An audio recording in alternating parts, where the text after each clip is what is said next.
Bem-vindos a mais um Aprenda Algo Novo Todo Dia, aqui do Medicanal. Hoje a gente vai trazer um conceito da epidemiologia para vocês. Epidemiologia é uma matéria que eu fiz agora no terceiro período e gostei muito, apesar de não ser uma matéria voltada para a parte clínica, né, ou voltada para a parte orgânica da medicina, mas é uma matéria muito interessante que tem muitos conceitos importantes e muitos conceitos que são muito válidos para o estudo da medicina, e é uma disciplina que cai muito nas provas de residência médica. Então, se nada mais te convencer a estudar epidemiologia, pelo menos para passar na residência médica, eu acho que você vai ter que estudar epidemia. E aí hoje eu vou falar um pouco sobre a história natural da doença. A história natural da doença, ela busca estudar como é que se dá a evolução de uma doença, desde antes dela se instalar no organismo até o momento que ela começa a gerar a sua patogênese e as consequências disso para a pessoa. Então a história natural da doença, ela nada mais faz do que estudar as relações que existem entre o sujeito susceptível, no caso o homem, né, que é a pessoa susceptível a ter uma doença, e as relações desse sujeito com o agente causador da doença e o ambiente. Então, cada doença vai ter sua causa primária, seu agente causador, e vai existir um ambiente ao redor do sujeito susceptível que vai estar influenciando a maior ou menor susceptibilidade daquele indivíduo à doença. Bom, os conceitos mais utilizados quando a gente estuda a história natural da doença são de dois autores chamados Livell e Clark. Eles fizeram uma divisão da história natural da doença em períodos, né? E cada período ele tem um tipo de prevenção associada. E aí quando eu falo em prevenção, eu estou falando em tentar evitar aquela doença, tentar impedir que ela se instale no organismo.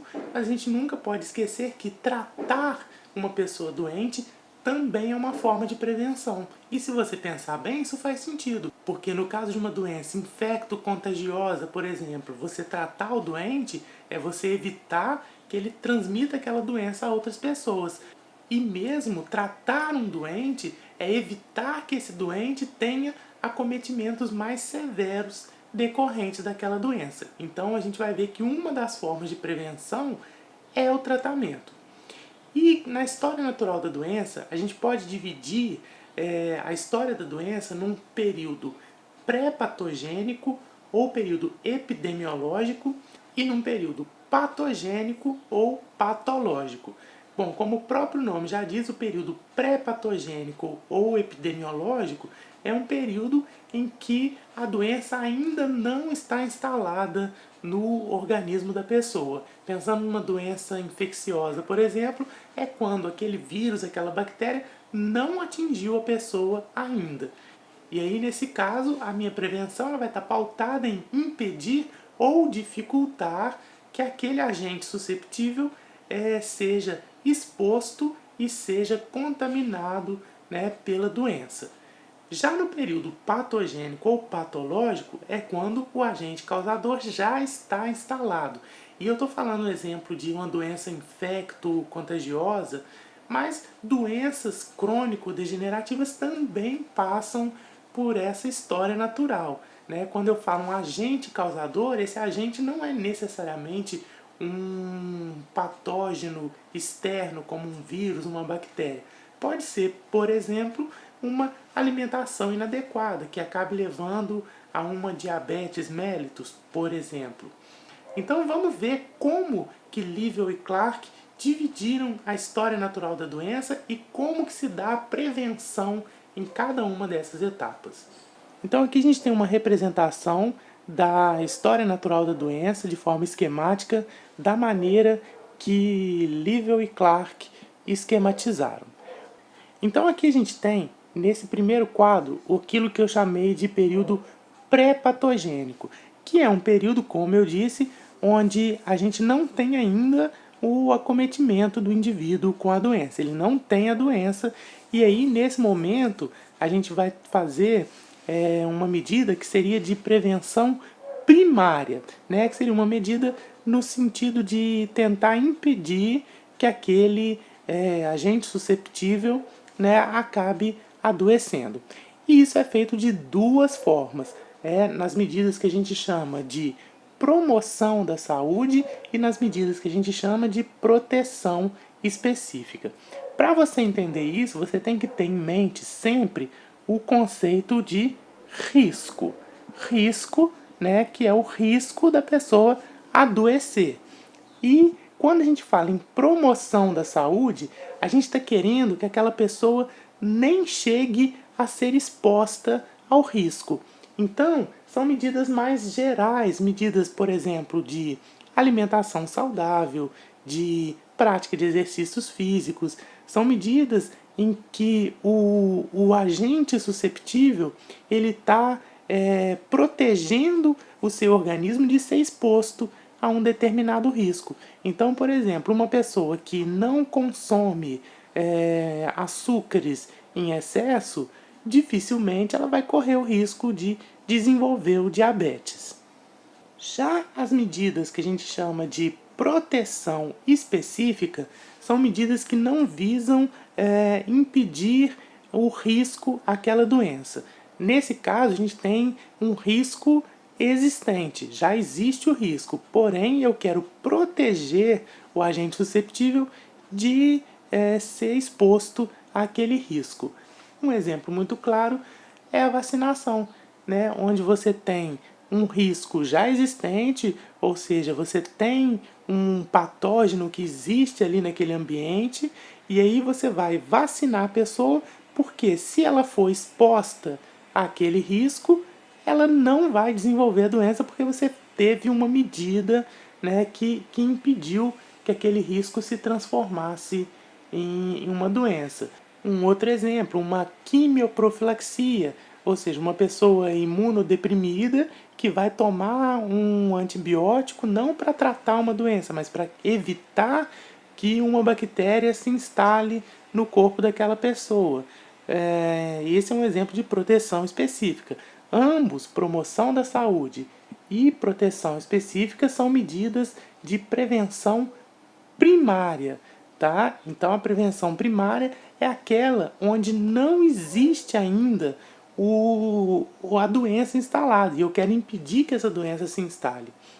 É o contrário do que vai acontecer daqui para frente. Essa linha aqui, ela está marcando o aparecimento da doença. E quando eu falo aparecimento da doença, eu não estou falando aparecimento de sintomas, ainda não. Eu estou falando a doença. No caso de uma doença bacteriana, por exemplo, a bactéria está no organismo, mas talvez eu ainda não tenha detectado ela, ainda não tenha sintomas. E de fato, eu vou dividir as minhas ações de prevenção agora secundária em ações que vão buscar o diagnóstico precoce daquela doença ou a limitação do dano. O diagnóstico precoce, eu estou pensando em um momento em que eu ainda não sei que tenho aquela doença, portanto, um período eminentemente assintomático. Ora, eu não tenho sintoma, então eu não sei que eu estou doente. O diagnóstico precoce, ele vai justamente buscar descobrir a existência daquela doença de forma mais rápida possível, de forma a tratá-la antes que os sintomas apareçam ou que os sintomas acabem trazendo um dano maior. Um exemplo são os exames de rastreio, né? Por exemplo, quando eu faço uma mamografia em uma mulher para buscar o câncer de mama, o que eu estou fazendo é tentando diagnosticar esse câncer precocemente antes que exista alguma manifestação clínica. Pelo contrário, se já existe uma manifestação clínica e aí eu começo a tratar esse doente, eu estou buscando limitar o dano. Eu quero curá-lo de forma a ter o mínimo de dano possível causado por aquela doença. Por fim, ainda no período patogênico ou patológico, a prevenção terciária a gente começa a pensar num momento em que aquele doente ele já tem uma alteração que é irreversível. E aí, nesse caso, o que eu quero é reabilitar aquele paciente, é readaptar aquele paciente. Por exemplo, um paciente diabético que tem complicações e acaba tendo que amputar um membro. O que eu vou fazer com a prevenção terciária é readaptar esse paciente, é reabilitar esse paciente de forma que esse dano, essa complicação irreversível, traga o mínimo de problemas para esse paciente, né? O que eu vou fazer é reabilitar, é readaptar esse paciente de forma que aquele dano irreversível tenha a menor influência possível sobre a vida do paciente a partir dali. Então essa é a prevenção terciária. Então é isso. Em linhas gerais, eu quis apresentar um pouquinho para vocês sobre a história natural da doença. Esse assunto, como eu disse, ele é muito cobrado em provas de residência médica. E isso costuma ser cobrado, por exemplo, ele coloca lá uma série de medidas em várias opções, medidas de prevenção, e te pergunta qual delas é uma medida de prevenção primária ou prevenção secundária, qual delas é uma medida de promoção de saúde ou proteção específica, ou diagnóstico precoce e tratamento imediato, né? E aí você tem que saber identificar cada medida em uma dessas categorias. Espero que você tenha gostado. Não deixe de dar o seu comentário, de deixar o seu joinha aqui no vídeo. Se você tem alguma sugestão, alguma dúvida, alguma reclamação, não se acanhe, use a caixa de comentários. E a gente se vê amanhã com mais um Aprenda Algo Novo todo dia aqui no Medicanal. Até lá!